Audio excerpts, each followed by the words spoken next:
তখন রাত 4:15 মসজিদের মাইকে ফজরের আজান হচ্ছে। আমি যখনই উঠতে যাব তখনই আমি খেয়াল করলাম আমার পাশ দিয়ে একজন শুয়ে আছে। কিন্তু এটা তো কথা ছিল না, আমার রুমে তো আমি একাই থাকি, আমার রুমে তো আর কেউ থাকে না। তখন আমি খেয়াল করলাম হালকা আলোতে লোকটাকে দেখতে আমার মতোই। আমি অবাক হলাম, অনেক বড় একটা শক খেলাম, সবাইকে ডাকাডাকি করতে লাগলাম, কিন্তু কেউ আমার কথা শুনতেই পারলো না।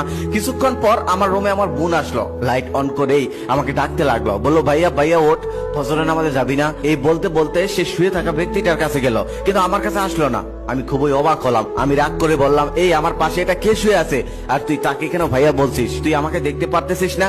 তবে সে আমার কথা কোনো কর্ণপাতই হলো না। আমার পাশে শুয়ে থাকা মানুষটার শরীরে হাত দিয়ে এসে চিৎকার করে কাঁদতে লাগলো। ঠিক তখনই বাবা মা দৌড়ে আসলো, বাবা মা এসেও চিৎকার করে কাঁদতে লাগলো। মা বিষয়টা বোঝার সাথে সাথে অজ্ঞান হয়ে মাটিতে পড়ে গেল, কিন্তু আমি কিছুই বুঝতে পারতেছিলাম না। আশেপাশে সবাই দৌড়ে এলো, সবাই কান্না করতেছে। সকাল হলো, সকাল হওয়ার সাথে সাথে আত্মীয় স্বজন সবাই ভিড় করলো, এলাকাবাসী সবাই ভিড় করলো।